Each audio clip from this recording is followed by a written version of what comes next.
안녕하세요. 과학이 재밌어지는 시간, 과학으로 보는 세상씨. 오늘도 알아두면 유용한 과학 이야기 가득 싣고 돌아왔습니다.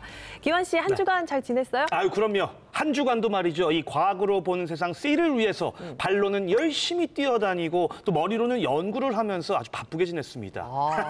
이제는요, 요 바람개비만 딱 봐도 과학 원리가 바로 떠오른다니까요. 오, 바람개비. 초등학교 과학 시간에 직접 만들어 보기도 했잖아요. 네. 그나저나 저는 바람개비 하면 가지고 놀던 생각만 나는데 역시 자칭 과학 천재답습니다. 자칭 아니고 자칭. 타칭입니다. 네. 이 바람개비의 원리를 제가 좀 간단히 말씀드릴 것 같으면 아시다시피 이 날개는 곡선으로 돼 있죠. 이 곡선에서 압력 차이가 발생을 하게 되는데 그 과정에서 에너지가 생성이 되는 겁니다. 아시겠어요? 와, 기환 씨 오늘 좀 사람이 달리 보이네요. 예. 오늘만 과학 천재 인정하겠습니다. 그나저나 바람개비가 오늘의 주제와 관련이 있는 건 맞아요? 맞습니다. 이 바람 에너지가 어떻게 쓰이는지, 왜 필요한지 지금부터 타칭 과학 천재 기환이와 함께 알아보러 가시죠.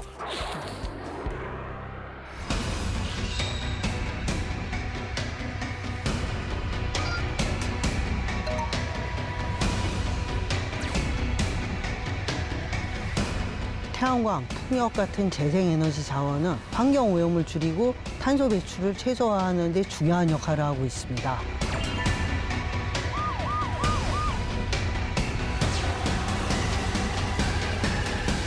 (2024년) 우리나라의 재생에너지 비중은 10%에 불과합니다. 빠른 에너지 전환이 필요합니다.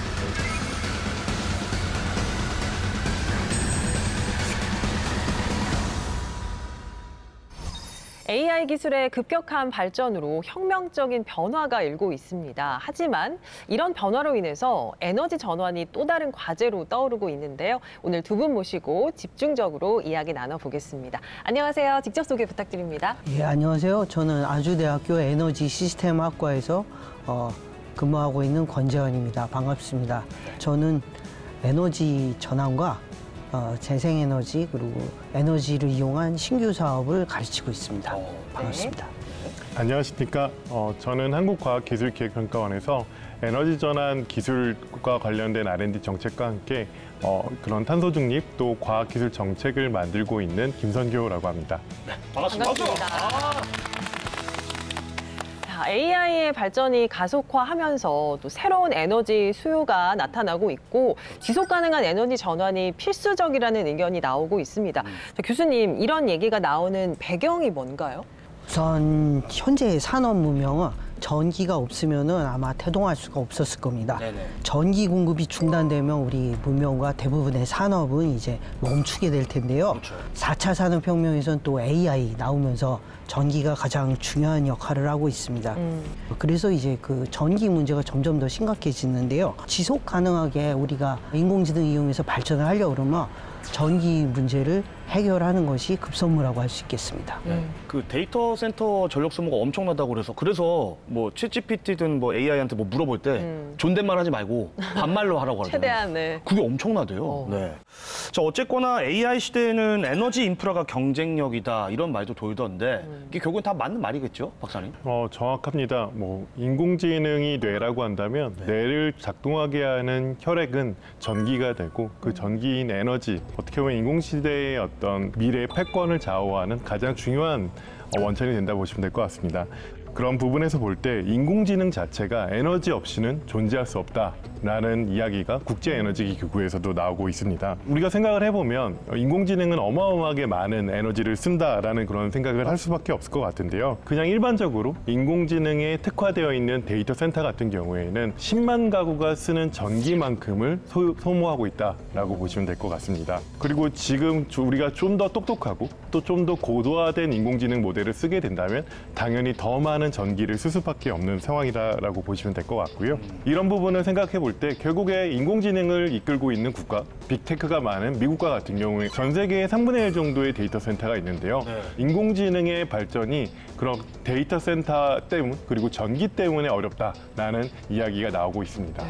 우리나라의 경우에도 AI 관련 산업에 집중하고 있는 상황이기 때문에 전력 소비가 만만치 않을 것 같은데요, 교수님? 네, 맞습니다. 우리나라는 철강, 반도체 이렇게 에너지 다소비 산업에 되게 집중된 구조입니다. 그래서 우리나라의 에너지 집약도가 OECD에서 굉장히 상위권이고요. 1인당 전력 소비가 우리가 독일보다 2배나 높습니다. 그래서 산업부가 최근에 제11차 전력 수급 기본 계획 전기본을 발표를 했는데요. 근데 여기 이제 데이터 센터가 굉장히 큰 부분을 차지를 하는데요. 이 2022년에 147곳의 우리나라의 데이터 센터가 있었습니다. 근데 2029년에는 637곳이 이제 짓겠다고 그래가지고 이렇게 4배 이상으로 늘어난다고 돼 있는데요. 결국 전력 수요가 1.76기가와트에서 49.4기가로 전망되고 있습니다. 이렇게 전력 공급 속도가 수요를 따라가지 못할 정도로 빨리 늘어나면은요, 큰 문제가 생기는데요.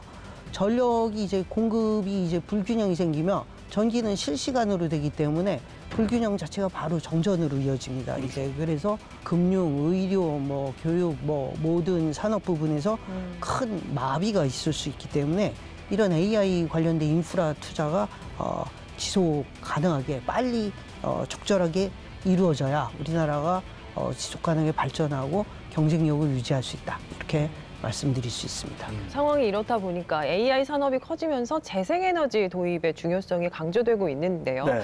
재생에너지 같은 경우는 박사님, 기후위기 대응 방안으로 또 자주 거론되고 있죠. 우리가 생각해보면 지금 전 세계에서 배출되고 있는 탄소의 대략 한 75%가 에너지 영역에서 발생을 하고 있습니다. 근데 인공지능 산업이 커진다는 것은 에너지의 탄소 배출 부분이 더 커질 수 있다라는 것으로 연결될 수 있을 것 같은데요. 그러면 어떻게 하면 탄소를 배출하지 않는 깨끗한 전기를 만들 것인가가 중요할 것 같고요. 그 가운데에는 재생에너지의 빠른 확산과 활용이 있다라고 보시면 될 것 같습니다. 탄소가 없는, 즉 탄소 제로 에너지원. 이게 이제 결국엔 재생에너지잖아요. 우리가 재생에너지에 주목해야 될 부분은 명확해 보입니다. 실제로 지금 관련 산업이 많이 성장하고 있죠, 교수님? 한 글로벌 시장조사 업체에 따르면은 네. AI 관련된 이제 재생에너지 시장 규모가 2030년이 되면 763억 9천만 달러. 이렇게 엄청난 규모로 성장할 전망이라고 합니다. 연평균 시장 성장률이 26.9%로 이제 빨리 자란다고 하는데요. 청정 에너지에 대한 수요가 증가하고 있고 AI가 여러 산업 분야나 재생에너지 분야나 이런 전 분야의 효율성을 위해서 결합을 하게 돼서 시스템을 통제하고 이제 잘 조절을 하게 되는데요. 네. 이런 분야에서 이제 계속 시장이 성장할 것으로 그렇게 예상이 되고 있습니다. 네. 이 기후변화 대응의 일환으로 세계 주요 국가들이 에너지 시스템의 대대적인 전환을 추진하고 있다고요? 세계는 빠르게 대응하고 있습니다. 미국 텍사스를 생각을 하면 이미 재생에너지 발전량의 비율이 40%를 넘었고요. 그중에 풍력은 25%를 차지하고 있습니다. 그래서 미국 전체에서 재생에너지를 이끌고 있는 주요한 지역 중에 하나라고 보시면 될 것 같고요. 중국 같은 경우에는 재생에너지 전환을 쏟아르고 있어서 현재 한 대략 33%의 전기를 재생에너지를 통해서 공급받고 있습니다. 네. 유럽 역시 재생에너지 측면에서 보면 상당히 앞서 나가는 국가라고 보시면 될 것 같습니다. 유럽 전체의 평균이 30%를 넘어섰고요. 네. 유럽 주요 국가의 스페인이나 독일과 같은 경우에는 40% 정도를 차지하고 있다라고 보시면 될 것 같습니다. 그렇다면 우리나라를 생각해 볼 수밖에 없을 것 같은데요. 네.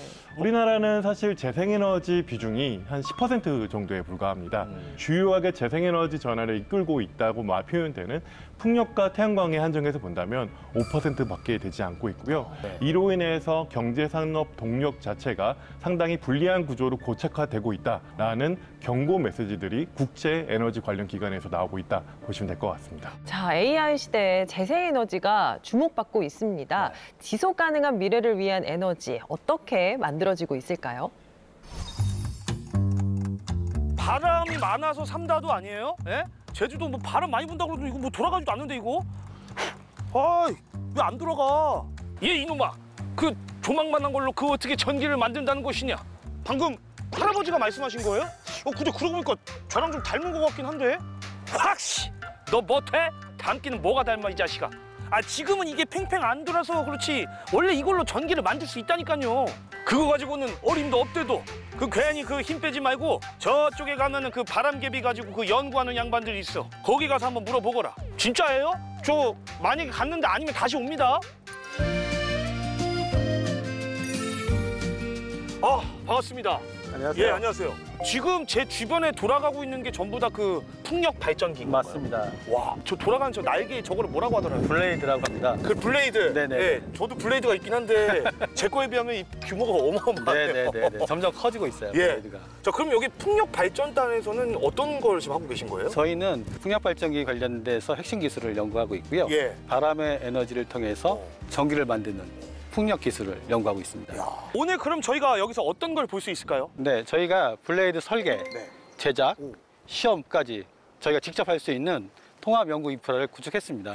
핵심 설비하고 네. 연구 현장을 소개시켜 드릴게요. 오케이, 박수. 야, 기대됩니다. 제대로 한번 소개 부탁드리겠습니다. 와, 단장님, 이게 지금 밖에서 본 블레이드 그건가요? 네, 저희가 시험용 7.5m 블레이드입니다. 시험용인데 7.5m나 돼요? 상용 블레이드는 100m가 넘어가죠. 와, 장난 아니다. 아니, 지금 이 시험용 7.5m도 크기도 그렇고 굉장히 무거운데 이게 뭘로 만든 거예요? 몰드에다가 유리 섬유를 수십 장 적증한 다음에 네. 수지를 주입해서 경화시키면 이렇게 완성품이 됩니다. 처음에 설계하는 거, 네. 그다음에 제작하고, 그다음에 테스트까지 네. 모든 과정을 다 할 수 있다고 말씀하셨잖아요. 네네네. 이게 장난이 아니겠는데. 가장 어려웠던 게 설계 툴의 개발이었습니다. 이 설계 툴은 해외 선진 연구 기관은 다 보유하고 있는데 예. 그 툴을 극비로 관리하기 때문에 기술 이전도 받을 수도 없고 저희가 구입할 수 있는 상용 툴도 없어요.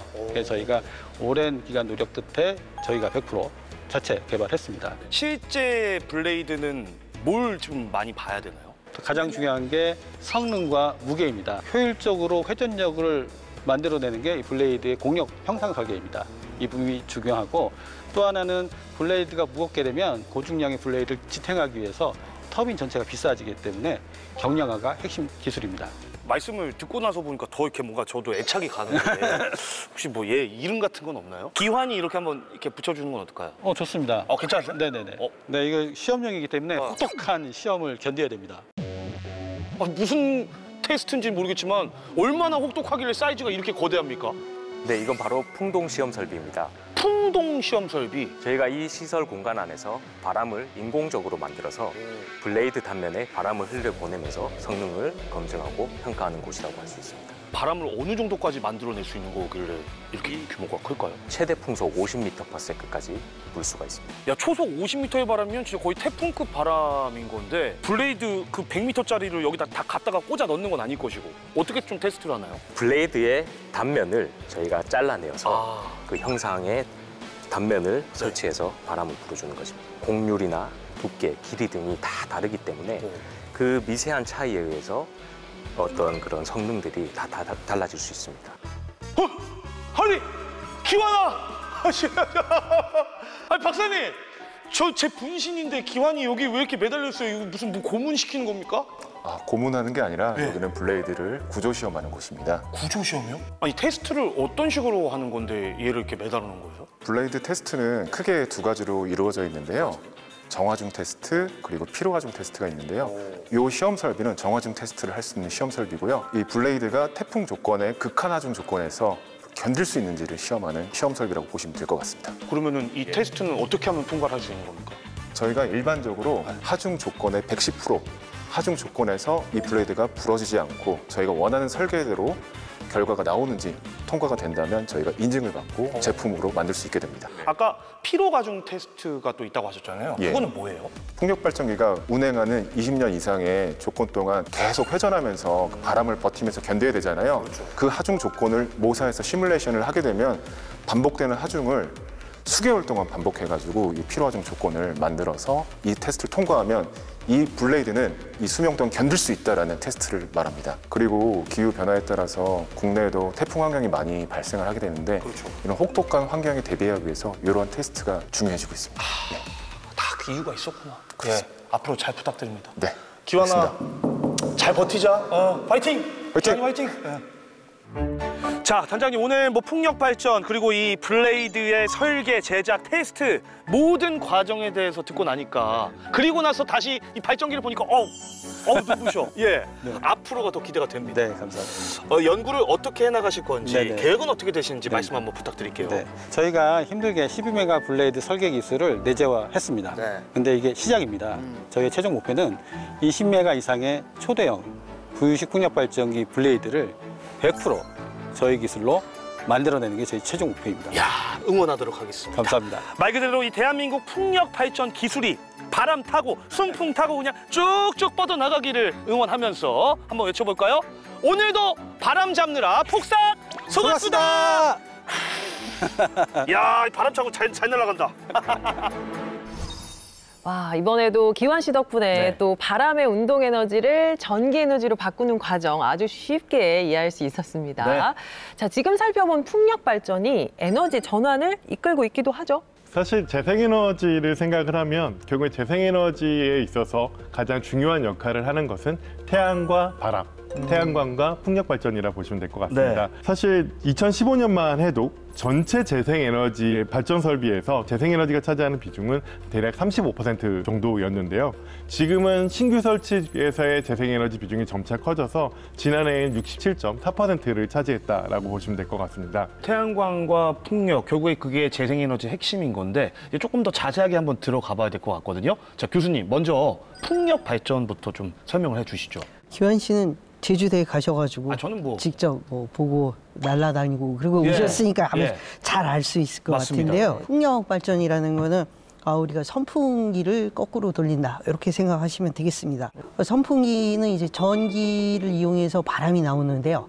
거꾸로 바람을 받아서 이제 전기로 만든다 이렇게 보시면 되겠고요. 그냥 이렇게 돌리면은 바람이 너무 불규칙하기 때문에 그렇죠. 에너지를 저장을 하면서 골고루 해주는 기어박스라는 게 있습니다. 그다음에 증속기라는 데서 이제 에너지가 바뀌어가지고 회전 에너지가 전기 에너지로 바뀌어서 나오게 됩니다. 천천히 돌다가 발전이 돼서 이제 고속으로 전환을 해서 에너지가 증폭이 되는 효과가 있고요. 이렇게 들어간 전기 에너지가 변전소를 거쳐가지고 우리한테 전달되는 구조가 되겠습니다. 근데요, 우리나라 같은 경우 최근에 해상 풍력에 대한 관심이 또 높은 것 같더라고요. 국내의 재생에너지 수요가 빠르게 대응하기 위해서는 결국에 해상풍력은 우리가 가야만 하는 길이라고 보시면 될 것 같습니다. 또 육상풍력 같은 경우에는 해상에 있는 바람에 비해서 좀 변수가 더 많고요. 어떻게 보면 전기를 더 많이 생산하는 측면에서 효율성이 떨어지기 때문에 많은 풍력 발전기를 설치할 수 있는 바다로 나가는 것이 보다 경제적으로 타당할 수 있다라는 이야기가 될 수 있을 것 같고요. 그래서 정부에서도 대규모 청정 에너지를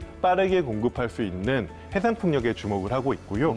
국내에서는 전남 지역의 해상풍력이 핵심적인 역할을 하고 있습니다. 가장 큰 규모인 고창 부안 해상풍력단지는 3메가와트급 발전기가 20개가 800m 간격으로 설치가 되고 있고요. 연간 무려 5만 가구에게 전기를 공급하고 있다라고 보시면 될 것 같습니다. 그런데요, 조금 걱정되는 거는 이제 육지에 비해서 이제 바다에 해상에 건설을 하다 보면 좀 기술력도 조금 더 필요할 것 같고 그렇다 보면은 또 금액도 돈도 많이 들 것 같고 한데요. 어떨까요? 해상이라고 그러는 게 서해 같은 경우에 이제 바다가 좀 깊지가 않잖아요. 이제 그러니까 어떤 지역은 반수면 아래에 공사를 해서 위에 나오는 그런 형태도 있겠고요. 동해안에 이제 깊은 바다에 하려면은 부유식으로 띄워가지고 해야 되는데 우리나라가 또 조선업이 발달한 나라지 않겠습니까? 석유 시추를 할 때도 원양에서 시추를 할 때는 우리나라가 부유식 시추하는 배 같은 것을 띄워서 거기에 이제 하는데요. 비슷한 기술이 사용된다고 보시면 되겠습니다.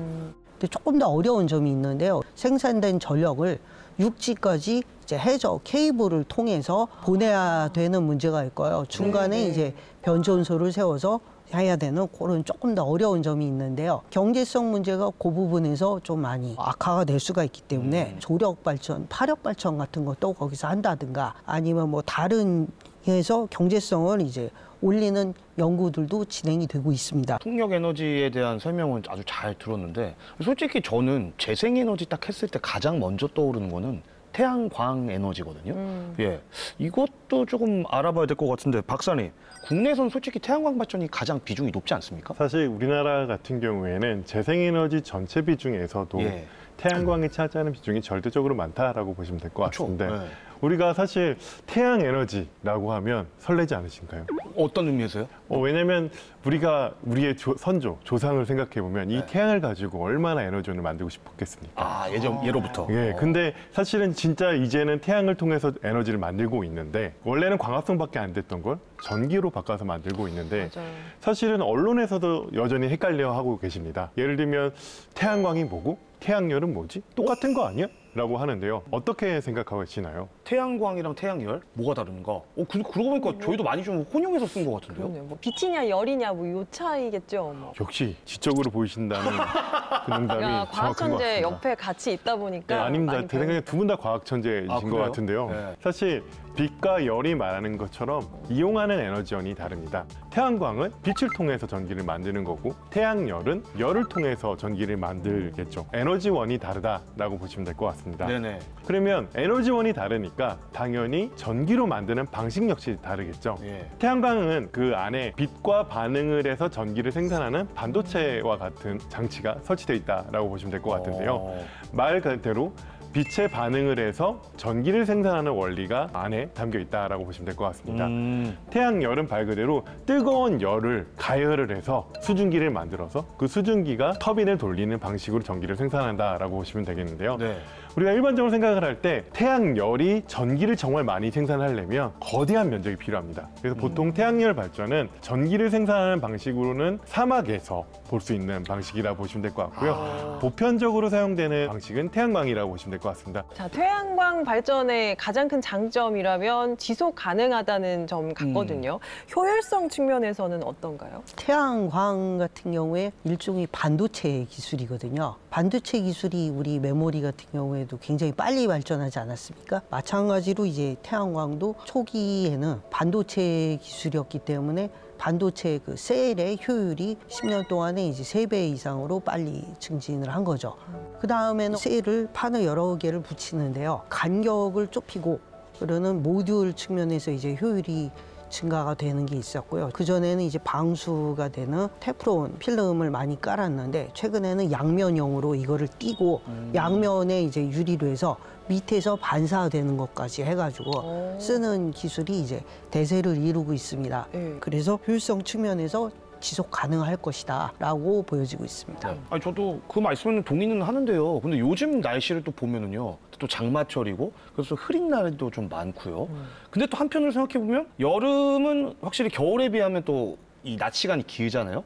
그래서 그런 측면에서 보면 또 지금이 또 발전하기엔 괜찮은 시기인 것 같고 우리나라 이제 기후 패턴을 봤을 때는 좀 불리하지 않을까 하는 생각도 들거든요. 왜냐면 좀 들쭉날쭉하니까요. 어떻습니까, 박사님? 과연 우리의 위치가 그렇게 불리한가를 먼저 생각해 볼 필요가 있을 것 같습니다. 그러니까 예를 들면 우리가 유럽을 가게 되면 우리보다 북쪽에 있는 국가들이 많거든요. 그렇죠. 근데 그런 국가들이 그럼 재생에너지 중에 태양광을 얼마나 쓰고 있을까를 좀 바라봐야 된다라고. 그걸 보면 나오겠네요. 네, 그렇죠. 그러니까 독일과 같은 경우나 아니면 네덜란드 이런 생각을 해보면 10%가 넘습니다. 그래도 우리보단 많네요. 예, 우리보다 훨씬 많죠. 우리는 대략 한 3%에서 3.5% 정도가 태양광이라고 보시면 될 것 같은데 어떻게 보면은 불리한 환경 속에서도 태양광 에너지를 활용하고 있다라고 보시면 될 것 같고요.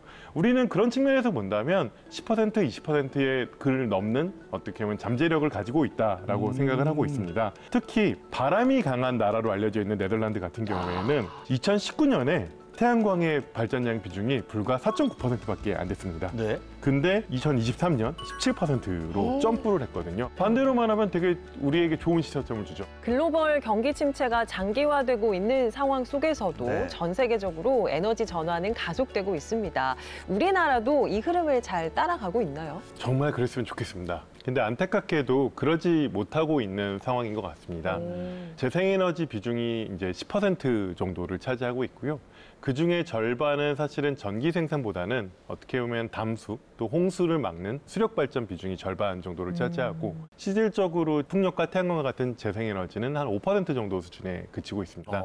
미국을 살펴봐도 미국은 우리의 2배 이상인 20% 넘는 전기를 재생에너지를 통해서 생산을 하고 있고요. 중국도 30% 넘게 차지하고 있고요. 유럽 전체적으로 봐도 평균적으로 30% 이상이라고 보시면 될 것 같습니다.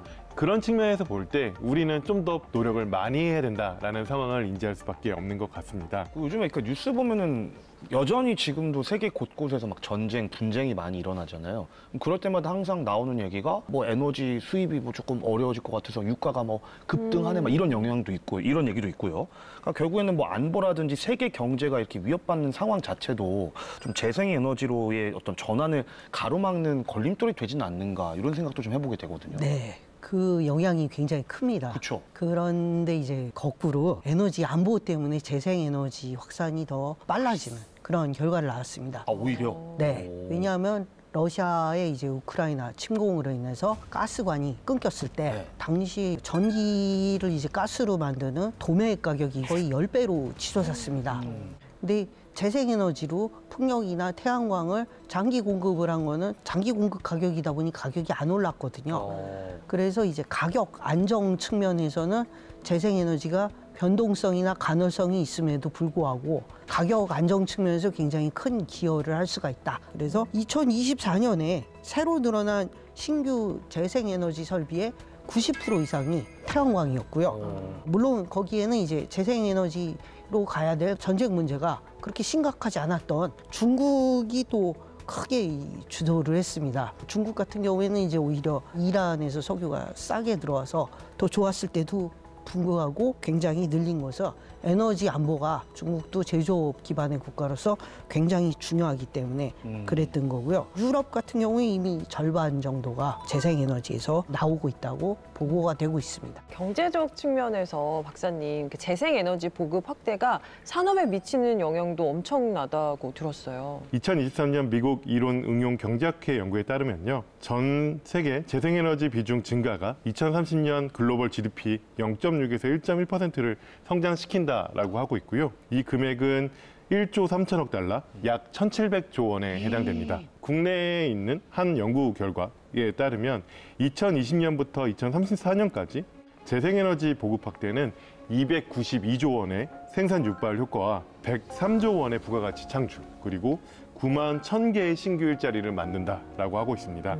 특히 투자 대비 고용 창출력 측면에서 재생에너지의 우위가 두드러진다라고 볼 수 있을 것 같은데요. 10억 원당 투자를 했을 때 태양광은 6.37명, 그리고 풍력은 6.42명의 일자리를 창출을 하고 있고요. 원자력은 4.53명이기 때문에 그런 재생에너지의 일자리 창출 능력이 상당히 높다라고 보시면 될 것 같습니다. 네. 그리고 산업적 측면에서 바라봐도 재생에너지는 기술주도 성장을 이끌 수 있습니다. 그래서 산업적으로도 재생에너지 전환이 상당히 중요하다라고 볼 수 있을 것 같습니다. 결론적으로 재생에너지라는 기술은 탄소 중립을 위한 필수 수단일 뿐만이 아니라 경제 성장, 또 경제 안보적인 측면에서도 필수적인 기술이다라고 볼 수 있을 것 같습니다. 자, 이렇게 에너지 전환에 대한 필요성이 강조되면서 재생에너지의 단점을 보완하는 기술에 대한 관심도 높아지고 있습니다.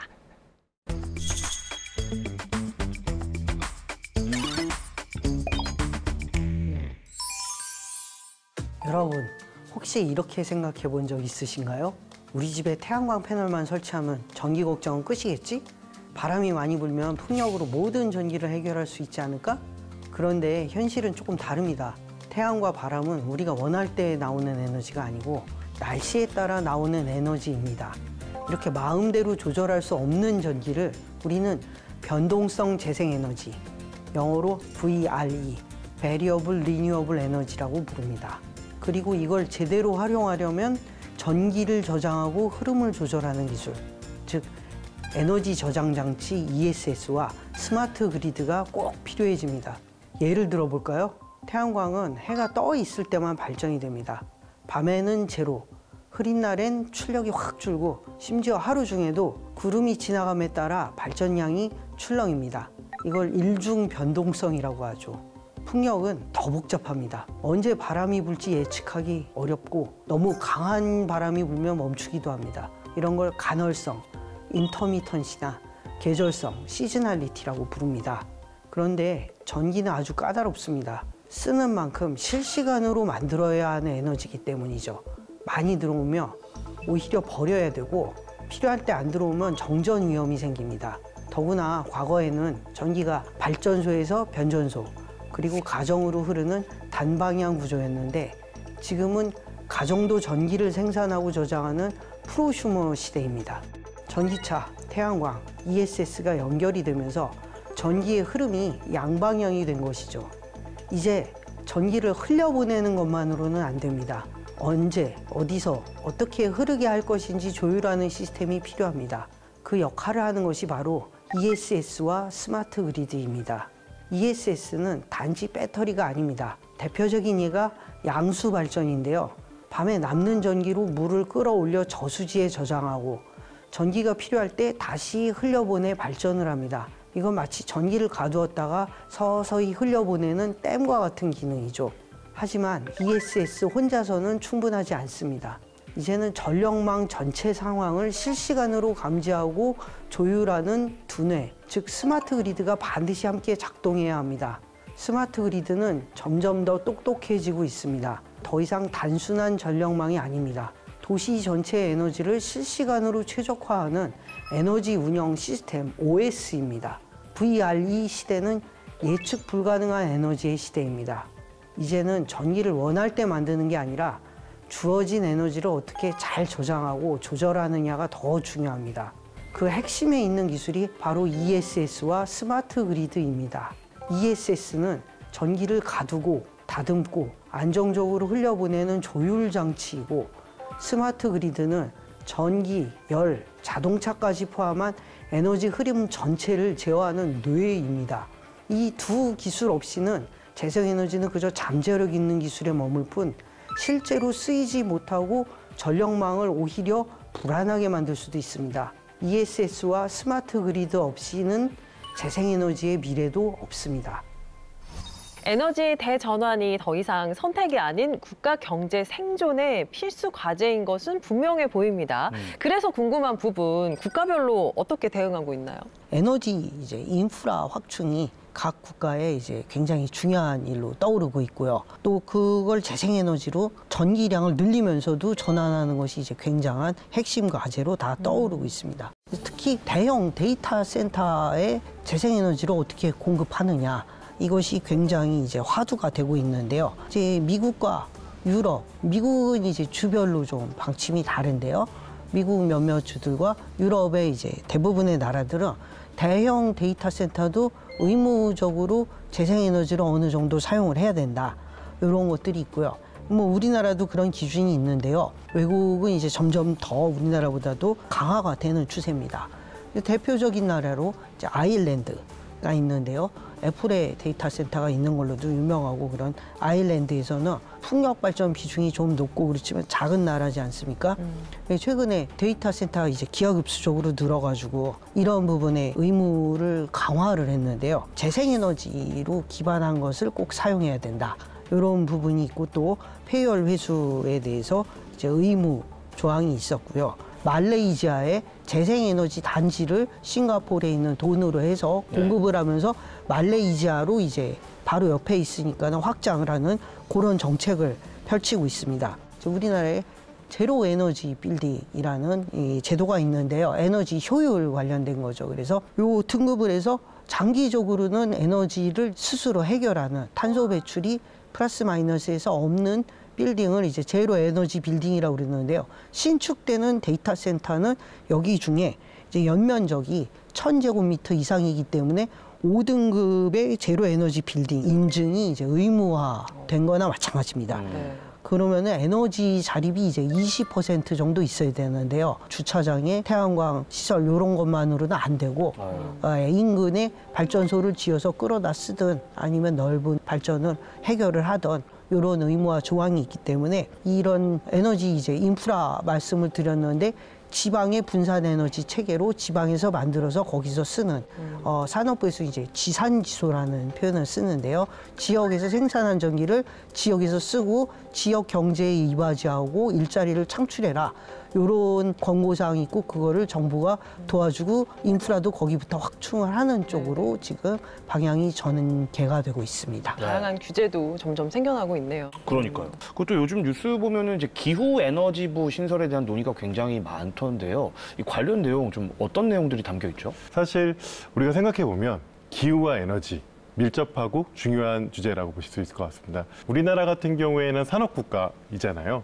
그 산업은 에너지를 사용을 많이 하겠죠. 그렇죠. 그래서 에너지가 배출하고 있는 온실가스의 비중은 몇 %나 될까요? 높으니까 지금 그 질문하신 것 같은데. 네. 70%?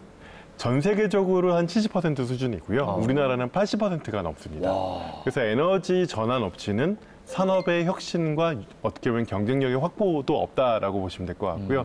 일단 재생에너지가 국제적으로 10% 수준으로 어떻게 보면 빠른 국가의 3분의 1 정도 수준밖에 되지 않기 때문에 네네. 재생에너지 전환 속도를 어떻게 빨리 할 수 있을 것인가가 매우 중요한 과제라고 볼 수 있을 것 같고요. 네. 그래서 어떻게 보면은 기후 대응과 에너지 전환을 규제를 위해서 우리가 해야 되는 것이 아니라 궁극적으로는 지속 가능한 성장 전략으로 바꾸겠다라는 그런 것으로 볼 수 있을 것 같고요. 네. 기존에 뿔뿔이 흩어져 있었던 여러 가지 에너지와 관련되고 기후와 관련된 기능들, 뭐 기재부의 예산, 환경부의 어떤 탄소 규제, 그리고 산업부의 에너지 관련 정책을 하나로 모아서 컨트롤 타워로서 체계적이고 효과적인 정책을 만들겠다라고 보시면 될 것 같습니다. 네, 자, 이제 시설 확충도 중요할 텐데요. 보니까 태양광, 뭐 풍력을 중심으로 한 재생에너지 발전 시설 대규모 확충 계획도 나오고 있더라고요.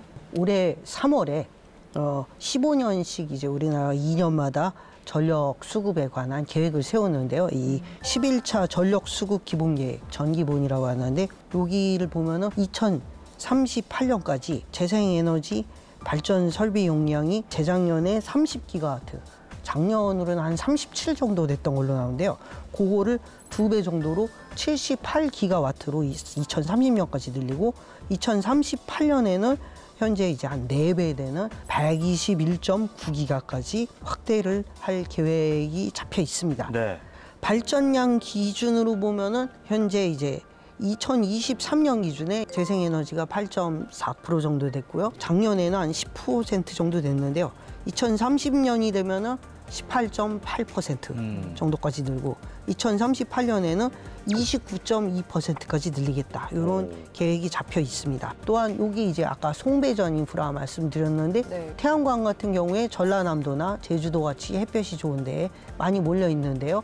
에너지 고속도로라고 해서 이제 해상으로 서해안 쪽에 전라남도에서 전라북도, 충청도를 거쳐서 바다로 해서 수도권으로 보내서 반도체 공장이나 이런 데서 쓸 수 있게 하는 이런 투자 계획도 거기 잡혀 있습니다. 네. 결과적으로는 이제 우리나라도 조금 늦은 감이 있습니다만은 이제 뭔가 좀 해보려고 하는 거잖아요. 그러면 이렇게 좀 그래도 발빠르게 움직여서 에너지 전환에 좀 성공한 사례도 있죠. 사실 많습니다. 덴마크 하면 이제 낙농국으로 많이 알고 계시는데요. 사실 오스테드와 같은 세계적인 풍력 회사와 함께 풍력 국가로도 알려져 있습니다. 어떻게 해서 덴마크는 재생에너지를 선도하는 국가가 됐는가를 살펴보면 좋은 교훈이 될 수 있을 거라 생각이 드는데요. 네. 1973년 그때는 바로 오일 쇼크가 발생을 했습니다. 난리 났어요. 다행히 저는 그때 살지 않아서 기억은 나지 않고 글과 영상으로 이제 그때 시대상을 바라보게 되는데요. 네. 어느 날 갑자기 석유 가격이 3배 이상 오르는 그런 말 그대로 가격이 쇼크, 네. 충격을 주는 어떤 국제적인 상황이 발생을 했습니다. 덴마크는 90% 이상을 수입을 했었던 국가고요. 그런 에너지가 흔들리니까 국가 경제가 흔들리는 상황이 됐었습니다. 그런 부분에서 에너지 공급을 어떻게 하면 안정적으로 저렴하게 할 수 있을까를 고민하게 됐었고요.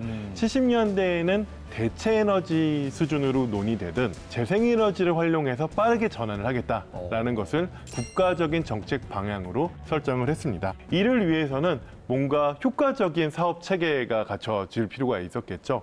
그래서 해상풍력 사업을 위해서 어떻게 보면은 단일화된 원스톱 숍이라는 제도를 만들었습니다. 말 그대로 에너지청을 만들고요. 에너지청이라는 그 단일 기관에서 해상풍력과 관련된 모든 인허가를 빠르게 처리하는 거죠. 앞서 말씀하신 뭐 기후에너지부 그거와는 좀 비슷하다고 보면 되겠네요. 정확합니다. 인허가 측면에서 문제가 됐던 부분들을 효율적으로 처리할 수 있는 체계가 만들어지고요. 정부, 기업, 시민사회가 서로 협력해서 하나씩 문제들을 해소하고 이익을 공유하고 또 혁신을 창출하는 방식을 채택했다라고 보시면 될 것 같고요. 이러한 협력 구조를 장기간으로 안정적으로 유지하면서 전환을 성공적으로 할 수 있는 기반을 만들었다라고 보시면 될 것 같습니다. 사실은 에너지의 정치화라는 부분은 안정적인 정책 측면에서 볼 때 크나큰 위협이 됩니다. 에너지 전환이라는 정책적 목표는 국민적 합의가 선행됐기 때문에 어떠한 정치적 여건에도 불구하고 장기적으로 지속될 수 있는 정책 기반이 만들어졌다라고 보시면 될 것 같습니다. 네. 그래서 이러한 정치적 안정성은 그런 친재생 에너지의 기술 발전과 보급 확산에 있어서의 결정적인 요소가 됐다라고 보시면 될 것 같고요. 예. 이러한 부분에서 북유럽 또 세계에서 풍력을 선도하는 국가로 발돋움하게 됐다라고 보시면 될 것 같습니다. 자, 마지막으로요. 에너지 대전환이라는 아주 시대적인 과제를 해결하기 위해서 앞으로 나아가야 할 방향에 대해서 두 분의 의견을 좀 들어보면 좋을 것 같습니다. 네. 교수님께서 한 말씀 먼저 해주실까요? 여태까지 했지만 에너지 대전환이 굉장히 중요한데요. 방금 김성규 박사님도 말씀하다시피 시민의 이제 합의가 굉장히 중요합니다. 근데 우리 왜 그런 거 있잖아요. 다 좋은데 우리 동네는 안 돼. 라든가 내 세금이 올라가면 안 돼. 이런 생각을 하시는 거에 이제 근본에는 저는 불신과 좀 불안이 있다고 생각합니다. 예를 들어서 데이터 센터가 우리 동네에 오면 전자파가 많이 나오는 거 아닐까라든가 태양광에서 죽음속이 나온다는 얘기가 있던데 이제 이런 얘기는 사실이 아니니까 공식적인 믿을 수 있는 언론 매체나 정부의 사이트 같은 데를 찾아보시면 좋을 것 같고요. 네. 국민적으로 사회적으로 합의를 하는데 못 믿고 나만 피해보는 거 아니야 라든가 이런 오해는 없으셨으면 좋겠습니다. 정확한 정보를 이제 확인을 하는 게 중요하겠네요. 그렇죠. 더불어서 이제 재생에너지에 대한 어떤 편견과 선입견을 또 버리는 것도 중요할 것 같고요. 자, 박사님께서도 한 말씀 부탁드립니다. 네, 혹시 기관님께 네. 개인적인 제가 홍보와 함께 여러 가지를 물어봐도 될까요? 뭐 다 들어오세요. 예, 네, 과학 천재니까. 뭐 어차피 편집하실 거니까요. 네네. 질문 좋아합니다. 아, 좋아요. 예. 혹시 에너지 관련 기업에 투자하신 적이 있으신가요? 주식이나 뭐 네. 이런 거. 에너지 쪽은 있긴 있습니다. 있긴 있어. 그래도 이쪽의 변화에 조금 민감하신 편이네요. 왜 이런 말씀을 드렸냐면 네. 사실은 세상이 변화한다라는 흐름을 경제적 흐름으로 우리가 환산해서 볼 수 있는 게 주식시장이 아닐까라는 생각을 했거든요. 사실은 오늘 말을 했던 AI를 생각하면 엔비디아라는 기업이 엄청나게 빠르게 성장을 했고 기업까지 커진 걸 알고요. 또 농담 삼아 우리나라 코리아 엔비디아는 불닭면이다. 라고 해서 전 세계가 좋아하는 불닭이 정말 그 선호만큼의 빠른 성장을 했는데 사실 에너지도 되게 민감하게 반응을 했었습니다. 뭐냐면 제가 말씀드린 대로 전 세계가 재생에너지 전환을 나서고 있고요. 재생에너지라는 어떻게 보면 새로운 에너지 자원을 연결하는 전력망에 대한 수요가 폭발적으로 성장을 하고 있거든요. 그래서 사실은 우리나라가 전력망의 기기, 중전기기라고 하는 변압기, 송전선 이런 부분의 기술력이 좀 탁월한데 그 기업의 가치들이 최근 3년 동안 5배 이상 커졌습니다. 무엇이 변하고 왜 변화할지 이런 거에 관심 가지면 좋을 것 같고요. 그래서 제가 최근에 번역한 책이 모든 것을 전기화하라라는 책을 번역을 했습니다. 전기가 왜 중요할까? 이런 생각을 해볼 필요가 있을 것 같은데요. 20세기의 에너지는 석유였습니다. 우리가 자동차라는 어떻게 석유를 통해서 이동하는 그 수단들 그리고 거대한 공장들 이런 것이 활용하게 되면서 산업혁명들을 일으켰고 지금의 어떤 모습들을 만들어 갔다면 미래의 모습을 만들어갈 동력은 전기고 청정 전기에 있다라는 그런 내용이 담겨져 있는데요. 사실 이러한 얘기를 지금 저희가 여기에 나와서 여러분한테 하는 것 자체가 세상이 바뀌었기 때문이 아닐까라는 생각이 듭니다. 사실 우리가 에너지를 생각을 하면 정부나 아니면 관련 기업이 알아서 해주고 우리는 쓰기만 하면 되는 일이었는데요. 네. 이제는 관심을 가지고 함께 바꿔야 되는 상황이 됐다라고 보시면 될 것 같습니다. 네. 그래서 이런 방송을 통해서 왜 우리가 변화할까? 변화에 동참해야 될 이유는 무엇일까? 한 번씩 생각해보는 시간을 가진 게 되게 중요한 것 같고요. 네. 그 변화 속에서 뭔가 함께 이익을 나누고 미래를 만들어 나가는 중요한 계기가 됐으면 좋겠다는 바람이 있습니다. 네. 자, 오늘 이 시간 이렇게 한마디로 정리할 수 있을 것 같네요. AI 시대, 이제 에너지 전환은 선택이 아닌 필수입니다.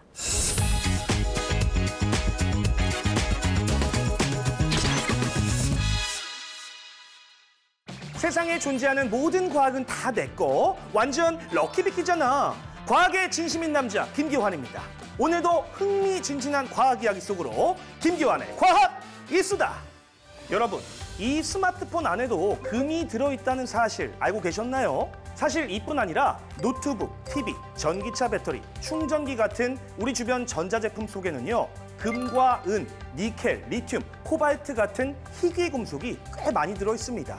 게다가 이 금속들은 태양광 패널, 풍력 발전기 같은 재생에너지 설비는 물론 전기차 배터리 등에도 꼭 필요한 자원이죠. 문제는 이런 희귀 금속의 대부분을 우리가 수입에 의존하고 있다는 겁니다. 거기에 채굴도 쉽지 않은 데다 그 과정에서 산림 파괴나 유독 물질 유출 같은 환경 오염도 뒤따르죠. 그래서 주목받는 게 바로 도시광산입니다.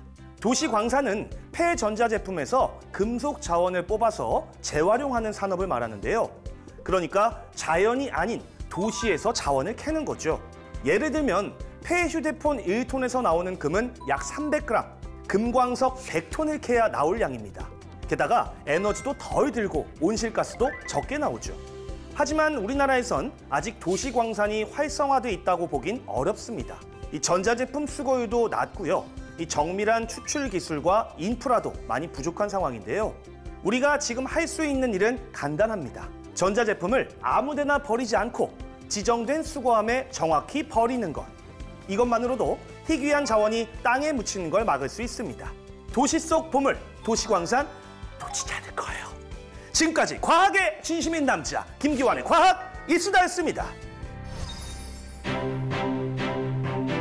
AI 시대의 국가 경쟁력을 좌우하는 청정 에너지, 대한민국이 에너지 선도국이 되는 그날까지 저도 일상에서 에너지 절약 열심히 실천해 보겠습니다. 말씀 너무 잘하셨네요. 에너지 생산도 중요하지만 중요한 게 또 에너지 절약 아니겠습니까? 네. 그래서 에너지 삼행시로 마무리합니다. 에너지 절약은요. 너와 나 우리 모두가 해야 됩니다. 언제부터? 지금 당장 right now 진행시켜. 좋았어. 와, 예, 군더더기가 없네요. 깔끔하죠? 알겠습니다. 예. 두 분 어떠셨는지 소감 좀 여쭤볼까요? 재밌는 말씀 많이 나눴는데요. 두 분 과학 천재랑 같이 하다 보니까 앞으로 재생에너지랑 인공지능의 미래가 매우 밝다는 걸 느꼈습니다. 네. 오늘 재밌었습니다. 아우, 즐거웠습니다. 어떠셨어요, 박사님? 네, 많은 이야기들을 나눴는데요. 네.